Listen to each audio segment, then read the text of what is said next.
Yes, hello dear all, welcome again. So, how are you? अच्छे ही होंगे। And guys मैं आपको ये बता दूं कि बिल्कुल आपको दिख सकता है ये स्क्रीन पे complete discussion of class 10 sample paper 1 lecture number 3। मैं आपको एक छोटा सा कॉन्सेप्ट बताता हूं कि ये जो सीरीज है ना सैंपल पेपर की, इसमें हम लोग ऑलमोस्ट 20 प्लस सैंपल पेपर करेंगे। ठीक है,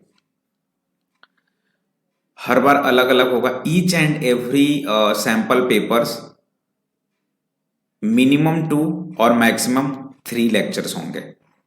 ठीक है, कभी कभी ये होगा कि किसी सैंपल पेपर में 2 ही लेक्चर्स हो और 2 ही लेक्चर्स में मैं कंप्लीट कर दूं, या कोई कोई ऐसे सैंपल्स होंगे जिसमें मुझे 3 लेक्चर्स लेने पड़ेंगे। वो क्वेश्चंस पे डिपेंड करेगा कि क्वेश्चंस की लेवल कैसी है। ओके, तो ये हमारा भी first lecture sample paper number 1 चल रहा है और इसका थर्ड लेक्चर है। 2 लेक्चर्स ऑलरेडी कंप्लीट हो चुके हैं जिसमें हम लोग 25 क्वेश्चंस कंप्लीट कर चुके हैं। आज हम लोग 13 क्वेश्चंस करेंगे। 38 क्वेश्चंस की सेट होती है सैंपल पेपर में, जो कि आपको 80 मार्क्स की होती है। बिल्कुल पैटर्न जो आपको एज इट इज बोर्ड में पैटर्न होते हैं ना, ठीक है, मैथ्स का वही है। यहाँ पे सेक्शन ए कंप्लीट हुआ, सेक्शन बी कंप्लीट हुआ, सेक्शन सी स्टार्ट होंगे। ठीक है, तो रूल भी मैं आपको बता दूं कि जब भी आपको ये वीडियो अगर आप देखना स्टार्ट करो तो सबसे पहले क्वेश्चन जैसे ही आए बिल्कुल पॉज करना है और आपको सॉल्व करना है। अगर आपकी आंसर्स आ जाती है वेल डन, देन मैं कैसे इसे डील करता हूं उस चीज को जरूर देखना आप। ठीक है, इतना तो करना आप। And one most important things guys, कि जितने भी फ्रेंड्स हैं उनके बीच वीडियो को शेयर भी जरूर करें, ताकि नंबर ऑफ स्टूडेंट्स जैसे ही बढ़ेंगे, कमेंट्स की फ्लो जैसे ही मुझे आएगी मैं देखूंगा कमेंट्स, और अगर आप लोगों की नंबर ऑफ स्टूडेंट्स बढ़ेंगे, अगर आप लोग बढ़ते हो, तो मैं लाइव क्लास भी बहुत ज़्यादा स्टार्ट कर देता हूँ, कर दूंगा। ये सब आप पे डिपेंड करता है। जितने मैं मेहनत कर रहा हूँ उतने अगर आप थोड़े से स्टार्टिंग में कर दो तो काफ़ी हेल्प मिलेगा आपको। जब लाइव डिस्कशंस होंगी तो और भी मजा आएगा। ठीक है, चलिए विदाउट एनी डिले हम लोग क्वेश्चन नंबर 25 तक कंप्लीट किए थे। 26 से स्टार्ट करते हैं और सेक्शन सी की जर्नी स्टार्ट होती है। 26 question, if sec theta plus tan theta equals to p, obtain the value of sec theta, tan theta and sine theta. अभी तक सेक्शन ए 1 मार्क्स क्वेश्चन था, सेक्शन बी जो था 2 marks question था, section C बिल्कुल subjective है और ये 3 to 4 मार्क्स क्वेश्चन होते हैं। तो बिल्कुल अच्छे तरीके से इसे सॉर्ट आउट करना है कि सर कैसे करें। तो जब भी, चलो पहले आप लोग सॉल्व करो। ठीक है, इसका मैं शॉर्ट ट्रिक्स बताऊंगा आपको। एक फॉर्मूला ट्रिगोनोमेट्रिकल आइडेंटिटीज पढ़े ही होगे कि sir sec square theta minus tan square theta जो होता है वो 1 होता है। सर अगर मैं A square minus B square अगर इसे समझूं तो A square minus B square क्या होता है, A minus B into A plus B होता है ना, A minus B into A plus B, that will equals to 1। तो अगर आपसे sec theta minus tan theta पूछे, अगर आपसे sec theta minus tan theta पूछे तो क्या बोलोगे, 1 अपॉन, ये राइट साइड में जाएगा और ये क्या हो जाएगा 1 upon sec theta plus tan theta, यही बोलोगे। अगर आपसे यहाँ पे प्लस पूछते तो ये माइनस हो जाएगा। क्लियर है? तो बार बार इतना हम लोग नहीं करेंगे, बस एक कॉन्सेप्ट याद रखना कि जब भी sec theta plus tan theta अगर आपको पी दे रखा है, आराम से आप सोच लेना कि सर जो sec theta minus tan theta होगा ना वो जस्ट इसका रिवर्स होगा 1/p। क्योंकि अगर इन दोनों को मल्टीप्लाई करूं sec theta plus tan theta into sec theta minus tan theta, तो ये sec square theta minus tan square theta हो जाएगा और इसकी वैल्यू 1 होती है।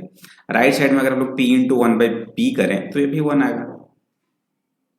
क्लियर है? चलो let suppose this is your equation number 1, this is your equation number 2। अगर इन दोनों को ऐड कर दें तो ऐड करने के बाद क्या हो जाएगा आपका, 2 sec theta equals to p plus 1 upon p. और सेक थीटा की अगर वैल्यू आप लिखना चाहो तो क्या लिखोगे, पी प्लस 1/p अपॉन 2, यही लिखोगे ना सेक थीटा की वैल्यू, या कुछ और लिखोगे? हाँ, ये हो गया। अगर आपसे टेन थीटा पूछता तो tan थीटा पूछेगा तो ये 1 + 2 किए थे ना, इक्वेशन 1 माइनस इक्वेशन 2 कर दो। जैसे ही माइनस करोगे तो ये माइनस हो जाएगा, ये प्लस हो जाएगा और ये माइनस हो जाएगा।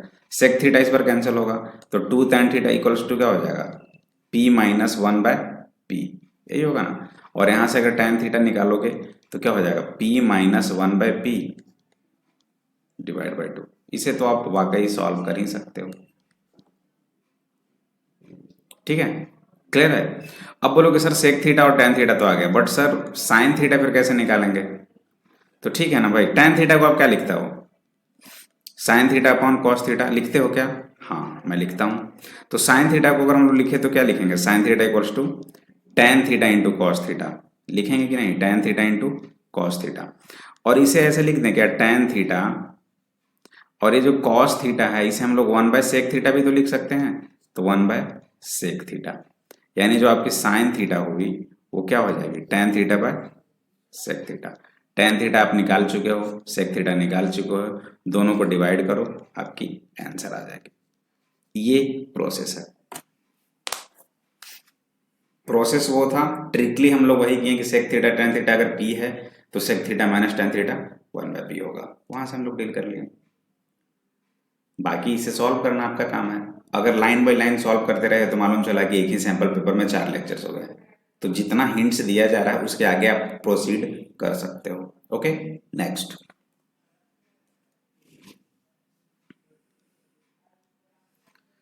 To rails are represented by the linear equation x plus 2y minus 4 equals to 0 and 2x plus 4y minus 12 equals to 0 represent this situation geometrically।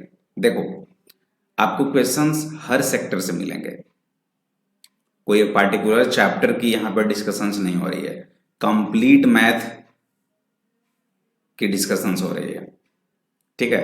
तो इसमें कभी भी कुछ भी क्वेश्चंस आ सकता है। अब ये जैसे ही बात आया कि सर दो रेल्स हैं उसे रिप्रेजेंट किया जा रहा है इन दोनों इक्वेशन लीनियर इक्वेशन, तो कैसे बनेगा यार, कुछ नहीं करना है, इन दोनों के ग्राफ बना देना है, ज्योमेट्रिकली है ना, बस ग्राफ यहाँ पे बना देना है। कैसे करोगे, मैं आपको ऑलरेडी बता चुका हूं कि sir x plus 2y minus 4 equals to 0 है, तो आप 2y को क्या लिखोगे, 4 माइनस एक्स, वाई को क्या लिखोगे, 4 माइनस एक्स अपॉन 2 लिखोगे ना। अब कुछ मत करो, इसे x मानो और इसे y मानो। अगर x को एक बार 0 मानो, x को 0 मानेंगे तो y कितना आ जाएगा 2, और एक बार y को 0 मानो, जब y को 0 मानोगे तो x कितना आ जाएगा 4 माइनस एक्स इक्वल्स टू 0, तो x इक्वल्स टू 4 हो गया। रहने दो, इतना काफी है, ठीक है, आगे बढ़ते हैं। ये जो इक्वेशन है अगर इसे मैं सॉल्व करूं तो 4y इक्वल्स टू क्या हो जाएगा 12 माइनस 2x, तो y की वैल्यू कितनी हो जाएगी 12 minus 2x upon 4। Once again वही x और y, अगर आप x को 0 रखोगे तो y कितना होगा, ये 0, 12/4 3, ठीक है। अगर आप y को 0 रखोगे तो कितना होगा x, 12 minus 2x 0, 2x equals to 12, x equals to 6। अब इसके आगे भी आप वैल्यू ले सकते हो, इसके आगे भी वैल्यू ले सकते हो, ऐसा कोई रेस्ट्रिक्शंस नहीं है, बस मैं 2 ले रहा हूं और उतना पे ही बता रहा हूं। आप लेने को 3, 4, 5 भी ले सकते हो, निगेटिव भी ले सकते हो, ठीक है। और आप लेना, ऐसा नहीं कि 2 पे ही छोड़ देना, आप निगेटिव भी कुछ वैल्यू लेना, कुछ पॉजिटिव भी लेना, ताकि और भी ग्राफ क्लियर हो, ठीक है। मैं 2 ही लेता हूं। अब इसे ना आप ग्राफ पे रिप्रेजेंट करो, ये एक्स एक्सिस और ये y एक्सिस, 1 2 3 4 5 6, 1 2 3 4 5 6, 6 5 4 3 2 1 1 2 3 4 5 6, ये तो 0 0 हो गया, ठीक है। देखो इसके लिए अगर मैं ग्राफ बनाऊं तो 0 2, ये तो 0 है और x 0 है, y 2 है, मतलब यहां पे आएगा पॉइंट। सेकंड क्या है 4 0, तो 1 2 3 4 0, ये पॉइंट आ गया, ठीक। अब इन दोनों को मिलाकर ना ग्राफ बनाओ, स्ट्रेट लाइन ड्रॉ करो,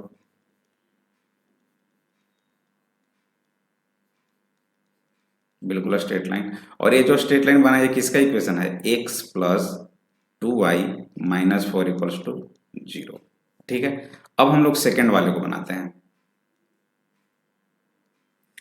सेकंड में देखो x जब 0 है तो y 3 है, x 0 यहां पे है तो y कितना है 3, मतलब कि ये वाला पॉइंट है ना, x 0 पे y 3, x अगर 6 ले रहे हो तो y 0, x अगर 6 ले रहे हो तो y 0, मतलब ये पॉइंट। अब इसकी ग्राफ कैसे बनेगी, मिलाओ इसे भी, इस तरह से जाएगा। और एक बात याद रखना, जब भी ये दोनों ग्राफ आप ग्राफ पेपर पे बनाओगे, ये दोनों कभी भी इंटरसेक्ट नहीं करेगा, ये दोनों हमेशा पैरेलल होगा, ये दोनों ऑलवेज पैरेलल होगा। ठीक है, तो जब पैरेलल हो गया तो इसका कोई भी यूनिक सॉल्यूशंस नहीं मिल सकता है, नहीं मिलेगा। तो बिल्कुल आपको रिप्रेजेंट करना था इस इक्वेशंस को, और आप ऐसे रिप्रेजेंट किए। ठीक है, क्लियर है, कभी भी इंटरसेक्ट नहीं करेगा ये पॉइंट। हाँ, एक चीज याद रखना, जब आप एग्जाम में रहोगे तो इस पॉइंट को जरूर इंडिकेट करना, ये आपका 4 0 है, ये आपका 6 0 है। ठीक है, ये इंडिकेट जरूर कर देना, ये आपका 0 2 है और ये आपका 0 3 है। That's it. चलिए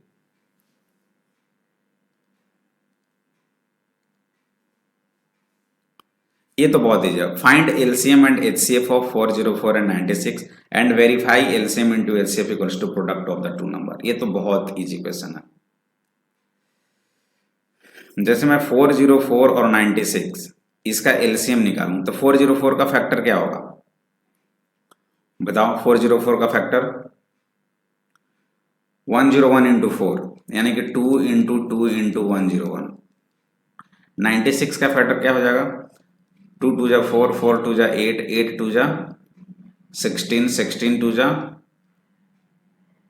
32, 3 जा 96। मतलब इसे आप लिख सकते हो 2 की पावर 5 इंटू 3 और आप इसे लिख सकते हो 2 की पावर 2 इंटू 101। अगर एलसीएम की बात की जा रही हो तो एलसीएम क्या करोगे सर, यहाँ पे हाईएस्ट 2 की पावर 5 है तो 2 की पावर 5 इंटू यूनिक में 3 है तो 3 इंटू 101 यूनिक है तो ये। अगर एचसीएफ निकालोगे तो कॉमन पोर्शन क्या होगा, 2 की पावर 5 यहाँ पे है और 2 की पावर 2 यहाँ पे है तो कॉमन तो 2 की पावर 2 ही होगी, और इसमें ये दोनों डिफर है तो बस 2 की पावर 2 ही, यानी एचसीएफ 4 आ गया। और एलसीएम अगर निकालें तो इसका वैल्यू निकाल लो यार, कितना हो जाएगा, ये तो 96 आ गया, 96 इंटू 101 कर दो, 96 इंटू 101 कितना हो जाएगा 6 0 6 9 0 9 6 9 6 9 9696। ठीक है, एलसीएम 9696 और एचसीएफ आ गया 4। क्लियर है। अब एलसीएम इंटू एचसीएफ क्या होता है, product of these two numbers. अगर इन दोनों को मल्टीप्लाई हम लोग करते हैं तो इतना ही आना चाहिए, 9696 इंटू 4। देखो ना आ ही जाएगा, इन दोनों को मल्टीप्लाई करके देख लो आप। जैसे ये कितना हो जाएगा एलसीएम इंटू एचसीएफ, अगर मैं बोलूं एलसीएम इंटू एचसीएफ तो आप क्या लिखोगे सर, 9696 इंटू 4 यही लिखोगे ना। और ये इन दोनों को मल्टीप्लाई कर दूं 404 इंटू 96 को तो भी इतना ही आएगा। क्लियर है। सेकेंड पार्ट जो है एचसीएफ ऑफ 506 एंड 11, ये यूक्लिड्स एल्गोरिथम का यूज करके आपको बनाना है। यूक्लिड से बिल्कुल मैं बताया हूं कि 1155 है तो इसे आप कैसे ब्रेक करोगे, 506 इंटू 2 ये कितना हो जाएगा 10 12, तो ये कितना बच जाएगा रिमेनिंग 12 है और यहाँ पे 55 है तो 43 यानी कि 143। वंस अगेन 506 आएगा और 506 को कैसे ब्रेक करोगे, 143 इंटू 3 करोगे प्लस 77। फिर यहां से 143 को ब्रेक करोगे तो 77 इंटू 1 होगा, 2 नहीं होगा ना, 1 प्लस 66। वंस अगेन 77 को ब्रेक करोगे तो 66 इंटू 1 प्लस 11। अब 66 को ब्रेक करोगे तो 11 इंटू 6 प्लस 0, मतलब एचसीएफ कितना आ गया 11, इसका एचसीएफ 11। बस यही है, express it as linear combination. Linear combination की भी एक वे होती है रिप्रेजेंट करने का, बहुत इजी होता है वो वे, उससे भी आप कर सकते हो। ठीक है, चलिए आगे।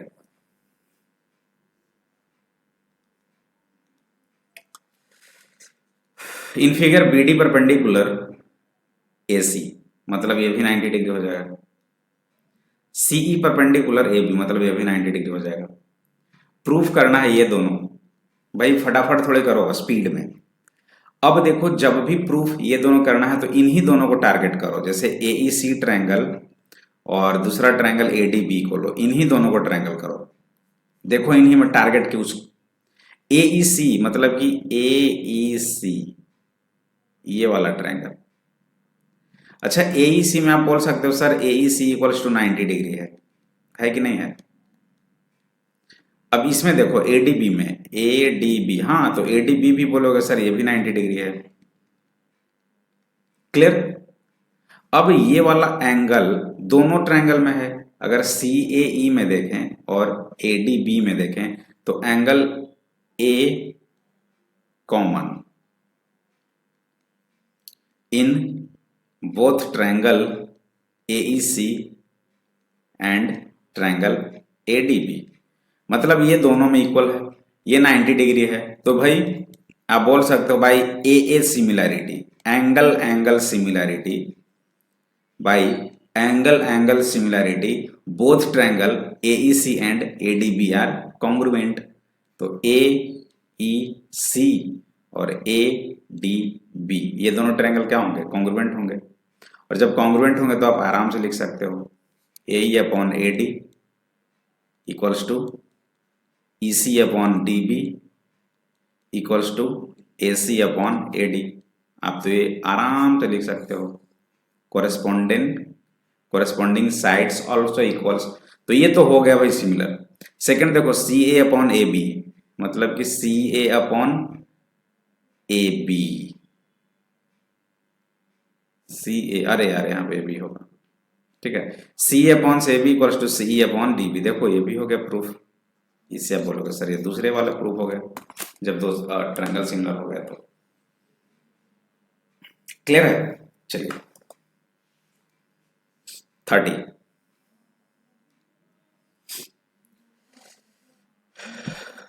देखो इस फिगर को मैं ना थोड़ा सा बड़ा करके बनाता हूं, आपको क्लियर नहीं दिख रहा होगा तो मैं थोड़ा सा क्लैरिटी के साथ इसे बना देता हूं।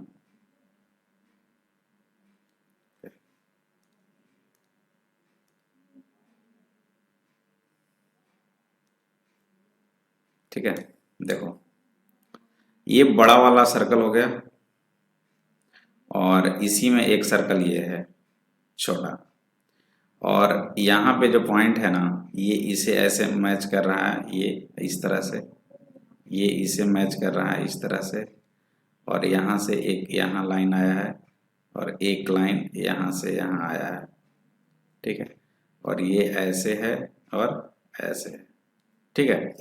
तो ये P है, ये A है, ये O है, ये B है और ये C है। ये वाली एंगल दे रखा है 70 डिग्री। अब कुछ याद करो, कुछ कॉन्सेप्ट से याद करो कि इसमें अगर हम लोग, कुछ याद आया इस तरह से फिगर, अगर ये एंगल A है तो ये क्या होता है?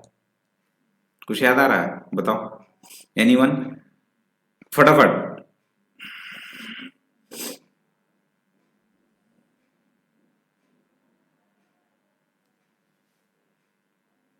क्या था उसका थ्योरम? द एंगल, देखो यहां पे लिख रहा हूं, the angle subtended by an arc at the center of the circle of the, अरे यार चलो लिखने में दिक्कत हो रही है, is double the angle subtended bye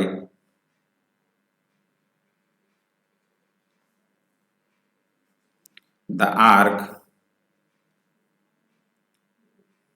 in the, क्या था, in the remaining part of the arc,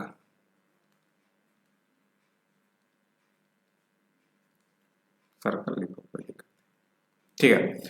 एक थियोरम था आपके पास, the angle subtended by an arc at the centre is double the angle subtended by the arc in the remaining part of the circle. अगर ये centre पे ठीक है। ये जो एंगल बन रहा है सेंटर पे, अगर कहीं भी इस सर्कल्स के कहीं भी अगर देखा जाए पोर्शंस पे, तो जो एंगल बन रहा है उसका जस्ट ये डबल होता है। तो अगर ये 70 है तो AOB कितना हो जाएगा, angle AOB 2 into 70 degree, that means 140 degree. ये तो क्लियर है। अगर यहां तक आप बहुत अच्छे से समझ रहे हो तो अब देखो, अब इस फिगर को देखना, ये वाले फिगर को, ये वाले फिगर को, ABC, ए इसे O मानो, AOBC, AOBC क्या बनेगा, साइक्लिक क्वाड्रिलेटरल। क्या है, साइक्लिक क्वाड्रिलेटरल, है कि नहीं है। और ये भी आप जानते हो कि साइक्लिक क्वाड्रिलेटरल्स में अपोजिट एंगल का जो सम होता है वो 180 डिग्री होता है। तो अगर angle AOB plus angle ACB equals to कितना हो जाएगा, 180 डिग्री, जिसमें ये आपको दिया हुआ है कि सर ये आपका 140 डिग्री है, plus angle this equals to 180 degree, है कि नहीं। तो ACB कितना हो जाएगा, angle ACB equals to 180 minus 140 equals to 40 degree. ACB आपके पास कितना आ गया, 40 डिग्री। पूछ क्या रहा था, ACB, तो कितना आ गया, 40 degree. Game over. First concept क्या था, the angle subtended by the arc at the centre of the circle is just double the angle subtended by the arc of the remaining part of the circle. कहीं भी अगर circles में किसी भी points पे angle बन रहा है तो उसका जस्ट डबल उसके सेंटर पे बनता है, ये वाली प्रॉपर्टी से। तो ये 70 तो वो 140। अब बीच का ये पोर्शन क्या हो गया, साइक्लिक क्वाड्रिलेटरल हो गया। तो opposite sides of an cyclic quadrilateral sum equals to 180 degree, ये 140 तो वो 40। चलिए आ जाओ यहाँ पे। From a point on a ground, the angle of elevation of bottom and top of transmission tower fixed on the top of a 20-meter high building at 45 and 60 degree respectively. Find the height of the tower. फटाफट करो। Questions ऐसे ही आएंगे आपको board में, जो maths के questions होंगे बिल्कुल ऐसे ही होंगे, सो डोंट वरी, डरने की कोई बात नहीं है। फिगर को अच्छे से समझोगे ना तो आप बना लोगे। देखो, from a point on a ground, ये ग्राउंड पे कोई पॉइंट है। The angle of elevation of bottom and top of transmission tower, ये क्या है, टावर है। इसका ये टॉप पोजीशन है और ये बॉटम पोजीशन है। नहीं नहीं, ये बॉटम, ये टावर है आपका। ये यहां से यहां तक जो है ना डिस्टेंस, देखो अच्छे से समझा रहा हूं आपको, अच्छे से बता दे रहा हूं। ये टावर जो है पूरा नहीं है, टावर यहां से यहां तक है, बस यही आपका टावर है। और ये जो है ना, बिल्कुल इसे ऐसे डायग्राम बना दे रहा हूं। ये जो जिस पे टावर खड़ा है, ये मानकर चलो कि आपका कोई बिल्डिंग है। क्या है ये, बिल्डिंग है। और इस बिल्डिंग का जो हाइट है वो कितना है, 20 मीटर है। मान लो कि ये टावर का हाइट कितना है, h है। लेकिन एज कहाँ, यहां से लेकर यहीं तक होगा एज, ठीक है। अब देख रहे हैं यहां पे बोल ये रहा है कि इस पॉइंट से टॉप ऑफ 20 मीटर हाई, पहले टावर देंगे bottom and top, bottom and top. तो यहां से जो बॉटम पे एंगल ऑफ एलिवेशन बन रहा है, बॉटम पे एंगल ऑफ एलिवेशन वो कितना बन रहा है, 45 डिग्री। और टॉप पे जो एंगल ऑफ एलिवेशन बन रहा है वो 60 डिग्री। मतलब ये वाला कितना है, 45 डिग्री। और यहां से जो पूरा एंगल इस तरह से बन रहा है वो कितना है, 60 डिग्री है, ठीक है। तो पूछ क्या रहा है, find the height of the tower. इस टावर यानी कि इस टावर की हाइट पूछी जा रही है। मान लो कि ये डिस्टेंस मुझे नहीं मालूम है कुछ भी, मान लेते हैं कि ये x मीटर है, क्या फर्क पड़ता है। नाम दे दो यार, इसे P दे दो पॉइंट, इसे A दे दो, इसे B दे दो और इसे C दे दो। इन अ ट्रायंगल BAP, ठीक है। BAP में इसमें देखो tan 45 क्या हो जाएगा, BA upon P A, B A का वैल्यू कितना है 20 दिया हुआ है और ये एक्स। tan 45 का वैल्यू कितना होता है 1, 1 इक्वल्स टू 20 अपॉन एक्स, तो एक्स की वैल्यू कितनी हो गई 20 मीटर। मतलब ये जो डिस्टेंस है ये भी कितना हो गया यहाँ से यहाँ तक 20 मीटर हो गया। अब ये पूरा हाइट टावर प्लस बिल्डिंग कितना हो जाएगा,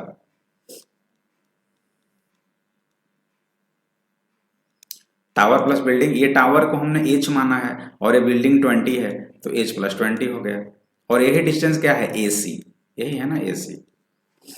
अब देखो इसमें ना tan 60 यूज करते हैं, tan 60 डिग्री क्या हो जाएगा P बाई बी, यानी कि ए सी अपॉन ए पी। ए सी की वैल्यू कितनी आई है H plus 20 upon A P कितना है एक्स, यानी कि ये भी 20 आ चुका है। tan 60 क्या होता है √3, तो 20 √3 equals to h plus 20। H की वैल्यू कितनी हो जाएगी 20 √3, यानी कि 20 इंटू √3 और -20 यानी कि -1, 20 इंटू √3 -1 मीटर, यही आपका आंसर है। √3 का वैल्यू 1.73 रखना और उसमें से 1 को सब्ट्रैक्ट करना, उसके बाद जो कुछ भी वैल्यू आएगा वही आपके आंसर होगी। Clear everybody?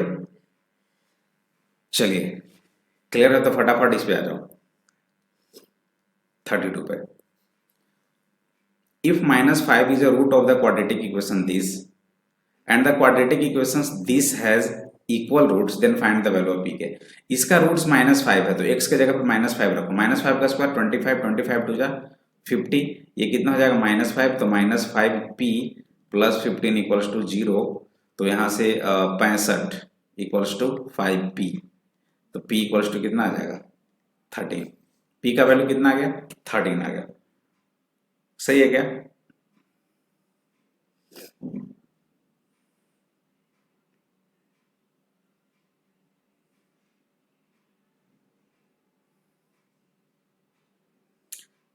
-50 -5p, हाँ तो सही था, सही है। p की वैल्यू 13 आ गई। अब क्या बोल रहा है ये जो इक्वेशंस है ना ये आपका क्या है इक्वल रूट्स है, तो डिस्क्रिमिनांट 0 हो जाएगा।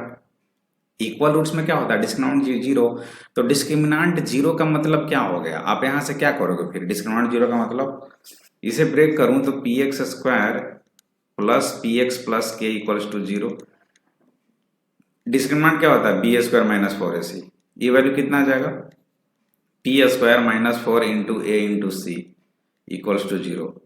तो p का वैल्यू 13 रख दो यार, 13 के स्क्वायर -4 इंटू 13 इंटू के इक्वल्स टू 0। अब यहां से इजिली k की वैल्यू निकाल सकते हो, वही तो पूछ रहा था और तो कुछ भी नहीं है। क्लियर है?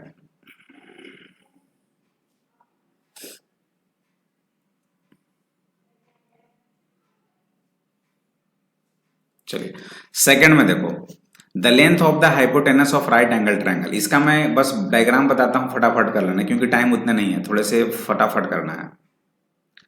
The length of the hypotenuse of right angle triangle, मान लो ये हाइपोटेनस है, exceeds the length of the base by 2 centimetre. अब इसमें थोड़ा सा कॉन्सेप्ट लेना पड़ेगा, मान लो कि ये x है और ये y है, तो according to questions hypotenuse of a right angle triangle h equals to the length of the exceeds the length of the base by 2 centimetre, base से 2 सेंटीमीटर ज्यादा है यानी कि x प्लस 2, एंड यही h जो है वो बोल रहा है कि twice the length of the altitude by 1, यानी कि 2 into y plus 1, h equals to x plus 2 और h equals to 2y plus 1 हो गया। अब यहां से हम लोग क्या कर सकते हैं बताओ भाई, ये दोनों h है तो दोनों को इक्वेट भी तो कर सकते हैं ना, यानी कि x plus 2 equals to 2y plus 1, तो क्या लिख सकते हैं x minus 2y equals to -1, ये आ गया एक इक्वेशन आ गया। या x की value in terms of y भी रख सकते हो, y इक्वल्स टू कितना हो जाएगा x प्लस 1/2, ये भी बोल सकते हो। अब सेकेंड पॉइंट क्या हो जाएगा x square plus y square equals to h square, तो एक्स को आप एक्स स्क्वायर ही लिखना और वाई को आप इसका होल स्क्वायर, यानी कि एक्स प्लस 1/2 का whole square equals to h square, solve कर देना है, you will get the answer. ठीक है, और अगर आंसर आ जाएगी तो मुझे उसका लेंथ एच वाई और एक्स का कमेंट में जरूर बताना कि हाँ सर इतना आया है। ठीक है,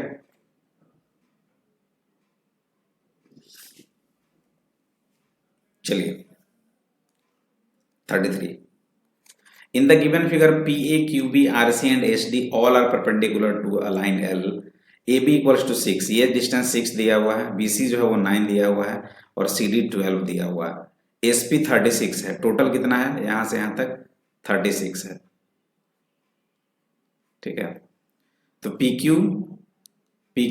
QR और RS निकालना। अच्छा एक चीज करता हूं मैं, इसमें थोड़ा सा कंस्ट्रक्शंस करता हूं, इसको ना मिलाता हूं, इस लाइन को थोड़ा सा आगे करके मिला देता हूं। तो जैसे ही मैं मिलाऊंगा तो ये आपका एक ट्रायंगल बन जाएगा। मान लो कि ये P है, तो PSD आपका एक क्या बन जाएगा, ट्रायंगल बन जाएगा। बनेगा कि नहीं बनेगा? अब इससे फायदा क्या हुआ, ट्रायंगल्स में ये देखो, ये परपेंडिकुलर है, ये परपेंडिकुलर है, ये परपेंडिकुलर है कि नहीं है? ये डिस्टेंस 6 है, ये डिस्टेंस 9 है, ये डिस्टेंस 12 है। तो अकॉर्डिंग टू ट्रायंगल्स प्रॉपर्टी आप ये डायरेक्ट लिख सकते हो कि PQ is to QR is to QS equals to AB है ना, ये ABCD है, तो AB is to BC is to CD, ये आप डायरेक्ट लिख सकते हो। तो AB कितना है, 6 is to 9 is to 12। Let suppose x be the common, तो ये हो जाएगा 6x, 9x और 12x। अच्छा इसकी वैल्यू कितनी हो जाएगी अगर मैं सारे को ऐड कर दूं, तो PQ, QR और RS, यही तो 36 है, तो इक्वल्स टू 36, और इन तीनों को ऐड करूंगा तो वही होगा 6x plus 9x plus 12x equals to 36। तो कितना हो जाएगा 27x इक्वल्स टू 36, x की वैल्यू 36/27, 4/3। जब x 4/3 आया तो 6x कितना होगा, 9x कितना होगा और 12x कितना होगा, आ गया जो आपका AB, BC और CD है, वही आपका यहाँ से क्या हो जाएगा, PQ, QR और RS निकाल लोगे। 6x PS और PQ हो गया, ये PQ डिस्टेंस हो जाएगा, ये QR डिस्टेंस हो जाएगा और ये RS डिस्टेंस हो जाएगा। x की वैल्यू यहाँ पे 4/3 पुट आउट कर देना, बस और कुछ नहीं है। ठीक है, चलिए जो मैं जैसे जैसे बता रहा हूं उसके बाद की जो कॉन्सेप्ट है उसके बाद खुद से सॉल्व जरूर करना। Find up to 3 decimal places of decimal the radius of the circle. एक सर्कल है उसका जो रेडियस है R, वो क्या बोल रहा है, whose area is the sum of the areas of 2 triangles whose sides are this and this. अच्छा जो रेडियस है उसके बारे में बोल रहा है यार यहाँ पे, तो रेडियस क्या हो जाएगा, सिंपल अगर हम लोग देखें तो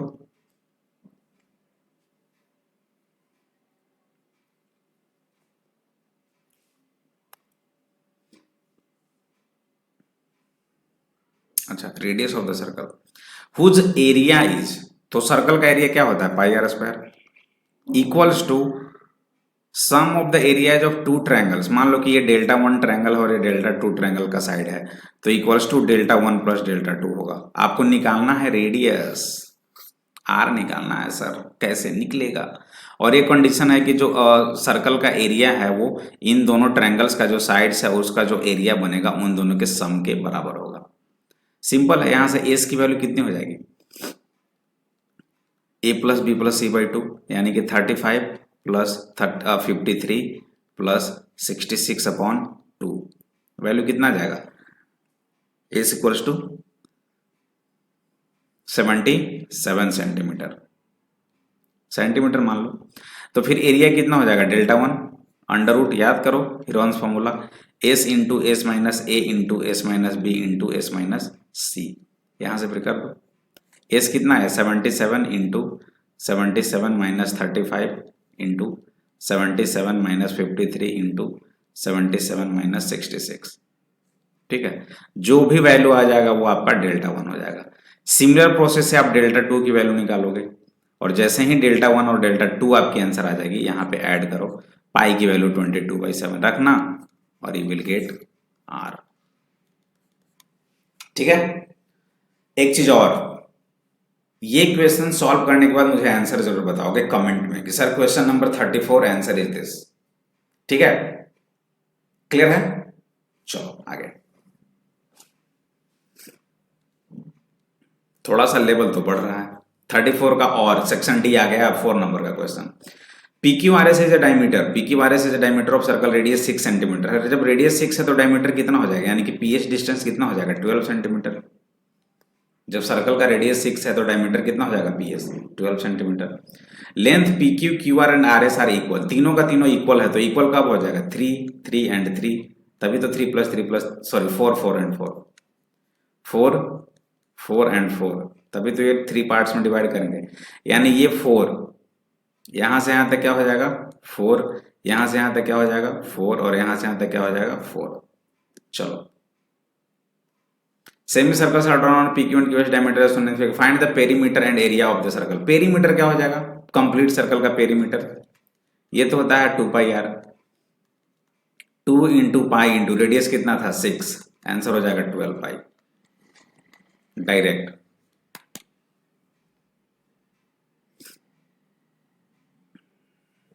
अब ये जो सैडेड रीजन है इसका आपको एरिया निकालना है, तो सैडेड रीजन का एरिया कैसे निकलेगा बताओ, सैडेड रीजन का एरिया कैसे निकलेगा। एक कॉन्सेप्ट हम लोग यूज कर सकते हैं। सैडेड रीजन देखो इतना है, बहुत अच्छे से समझना, सैडेड रीजन जो है वो इतना है, ठीक है। अगर इसमें हम लोग देखें तो एक बड़ा वाला सर्कल ऊपर वाले इसका एरिया निकालते हैं,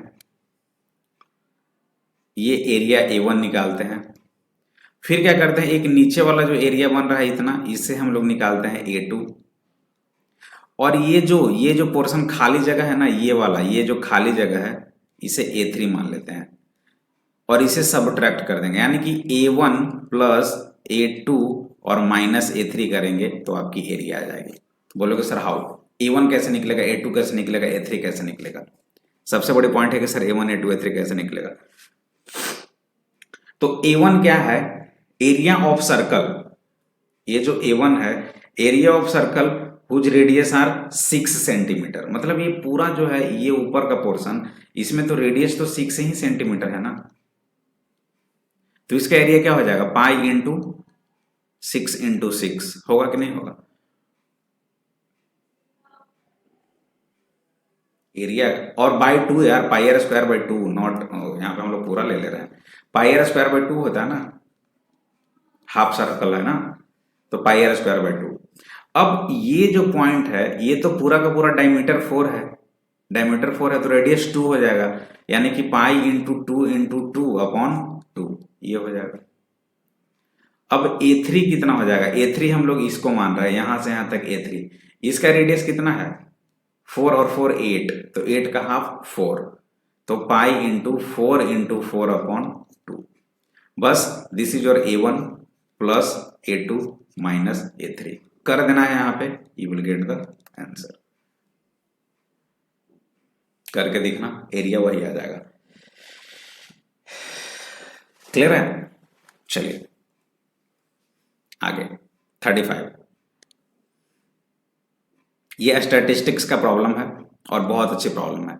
इन a hospital the ages of diabetes of patient, diabetic patients were recorded as follow, find the median age. इसका एक फॉर्मूला होता है और आपको बेसिकली उस फॉर्मूला का यूज करना पड़ेगा। चलो फटाफट बताओ इसका आंसर।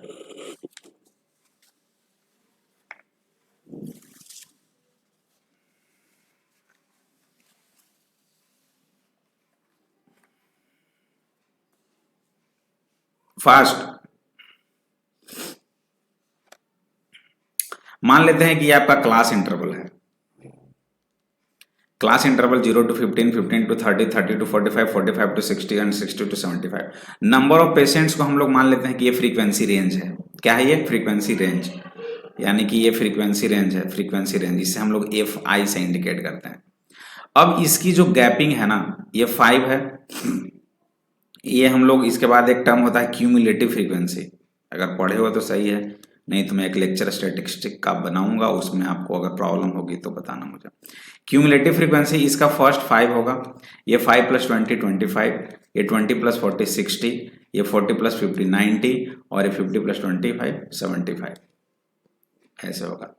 गलत, इसमें ऐसा नहीं होता है। बोले सर तो कैसे होता है, गलत क्यों बता रहे हो, हाँ बता दिया, अक्सर आपको कभी कभी ऐसे मिस्टेक्स हो जाएंगे तो वो मिस्टेक नहीं करना, तो क्या करेंगे भाई, क्यूमुलेटिव फ्रीक्वेंसी वो होता है जो कि जो स्टार्टिंग का जितने भी नंबर्स हैं सबको ऐड करके लिखो, फिर सबको add, Fibonacci, just like Fibonacci series. मतलब 5 + 20 25। अब यहाँ पे जो लिखा जाएगा 5 + 20 + 40 सबको ऐड करो तो कितना हो जाएगा 65। अब यहाँ पे सबको ऐड करो 65 + 50 115 और 115 + 25 140, ये आ गया। अब इसकी जो फॉर्मूला है, इसका जो आपका अगर मीडियन क्लास की बात करो तो मीडियन क्लास हो जाएगा 45 to 60। मीडियन क्लास 45 to 60 के लिए बोला गया है। तो ये जो 45 हुआ ये आपका एल कहलाता है, स्मॉलर मतलब लोअर, और ये 60 जो होता है वो आपका एच कहलाता है। और इसकी एक फॉर्मूला होती है, आई थिंक मीडियन जो निकालते हैं ना, मीडियन ही निकालना ना, हाँ, तो मीडियन की एक फॉर्मूला होती है आपकी एल प्लस, इसे याद रखना, L plus √h plus n/2 -cf upon 2 F, sorry F, ये फ्रीक्वेंसी। एल कितना है 45, एच कितना है 60, एन कितना हो जाएगा एन टोटल नंबर कितना है 140 ना, तो 140/2 70। सी एफ का वैल्यू कितना हो जाएगा,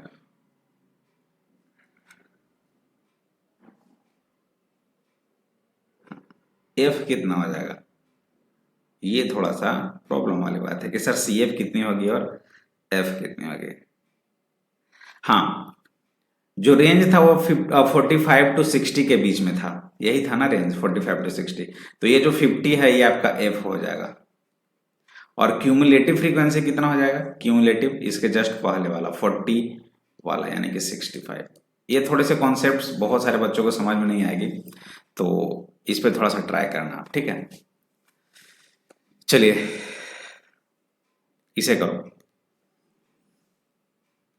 उसे मैं अच्छे से बताऊंगा। वैसे क्वेश्चंस के लिए मैं एक बार थोड़ा स्टैटिस्टिक्स का भी कॉन्सेप्ट दे दूंगा, अगले बार जब आएगा ना तो स्टैटिस्टिक्स का भी कॉन्सेप्ट दे दूंगा। Deepa has to buy scooty, ये स्कूटी है, दीपा बाय करती है। She can buy scooty either making cash down payment of 25,000 25,000 या इंस्टॉलमेंट पे देती है। 15 मंथ का वो इंस्टॉलमेंट है, first year, second year, third year, fourth है। पूछ रहा find the amount of 6th instalment. भाई ये फर्स्ट इंस्टॉलमेंट है तो ये ए हो गया। कॉमन डिफरेंस क्या हो जाएगा, दिस माइनस दिस, यानी कि डी की वैल्यू कितनी हो जाएगी 3225 माइनस 3425, और ये वैल्यू कितना आ जाएगा, डी का वैल्यू, जस्ट अ सेकेंड,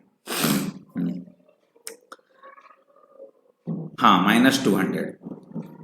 तो 6th इंस्टॉलमेंट यानी कि T6 निकालना है, तो T6 का वैल्यू क्या हो जाएगा a + 5d। अरिथमेटिक प्रोग्रेशन का क्वेश्चन है, ए आपके पास कितना है ये और डी कितना है, पुट आउट करो माइनस में, आंसर आ जाएगा। Total amount paid in 15 instalment, total amount यानी कि पेड S15 निकालना है। तो S15 के लिए क्या करेंगे, n/2 into 2a plus n-1 यानी कि 14 इंटू डी। बस ए का वैल्यू ऑलरेडी दिया हुआ है और डी निकाल लिया -200, पुट करना है, you will get the answer. ठीक है, same question, if Deepa pays 2625 then find the number of instalment. ये क्या है 2625 वो पे कर देती है, तो नंबर ऑफ इंस्टॉलमेंट आपको बताना है कि उसका नंबर ऑफ इंस्टॉलमेंट फिर कितना होगा। तो उसके लिए क्या करेंगे बताओ, पेमेंट कितना हुआ 2625, ये इतना पेमेंट कर देते, तो भाई ये लास्ट टर्म है ना, लास्ट पेमेंट है an, और यही an क्या हो जाएगा a + n-1 इंटू डी, यानी कि 2625 इक्वल्स टू ए कितना है 3425 प्लस एन ही तो निकालना है -1 इंटू -200। सॉल्व करो, एन की वैल्यू आ जाएगी। Deepa paid 10th and 11th instalment together, find the amount paid that month. तो 10th इंस्टॉलमेंट की वैल्यू कितनी हो जाएगी a + 9d, और 11th इंस्टॉलमेंट की वैल्यू कितनी हो जाएगी a + 10d। डायरेक्ट इन दोनों की वैल्यू निकालो, ऐड करो, आपकी आंसर आएगी। क्लियर है? तो आज के लिए इतना ही। जाते जाते एक आपको होमवर्क दे रहा हूं, इसे अच्छे से समझना है, पढ़ना है, और मुझे पॉसिबल हो तो इसकी आंसर बताना, मैं चेक करके बता दूंगा कि आपकी आंसर सही है। वैसे एक जाते जाते हिंट्स दे देता हूं कि ऐसे क्वेश्चंस को देखने में तो बहुत ज्यादा बड़ा लग रहा है, बट ऐसे क्वेश्चंस अगर आ गए एग्जाम में तो सॉल्व कैसे करेंगे, बट एक छोटा सा हिंट देता हूं। What is the distance D, distance निकालना है covered by the aeroplane 10 to 10 AM, इसके बीच का गैपिंग कितने हुआ, 1 मिनट का, 1 minute, 1 minute equals to 60 seconds, या हम लोग बोल सकते हैं 1/60 आवर्स, बोल सकते हैं कि नहीं, कि 1 मिनट जो है वो 1/60 आवर्स के बराबर हुआ। स्पीड आपका दे रखा है, देखो speed of the aeroplane constant and equals to speed, यानी कि भी दिया हुआ है 600 माइल्स पर आवर, ये टाइम आ गया, पूछ रहा है डिस्टेंस, तो s equals to v t, क्या हो जाएगा 600 इंटू 1/60 इक्वल्स टू 10 माइल्स, ये इसकी आंसर हो गई। बोलोगे सर होमवर्क भी देते हो और बता भी देते हो, तो लो इसे कर लेना, सेकेंड पार्ट करना आप। What is the altitude h of the aeroplane, around answer to 2 decimal places and और में है find the distance between passenger and aeroplane when the angle of elevation is 60 degree. मैं आशा करूंगा कि आप सारे बच्चे इस क्वेश्चंस के आंसर जरूर करो, कमेंट में मैं बिल्कुल देखूंगा कितने बच्चों की आंसर्स आई है, और जिनकी भी आंसर्स आएगी मैं बिल्कुल उनकी कमेंट्स को देखूंगा। तो ये होमवर्क रहा, प्रॉब्लम हो तो मुझे कमेंट में जरूर करना कि सर ये आंसर आया नहीं, आप प्लीज एक्सप्लेन कर देना, ठीक है। तो आज के लिए इतना काफी, मिलते हैं गाइज एक छोटे से ब्रेक के बाद, बाय बाय।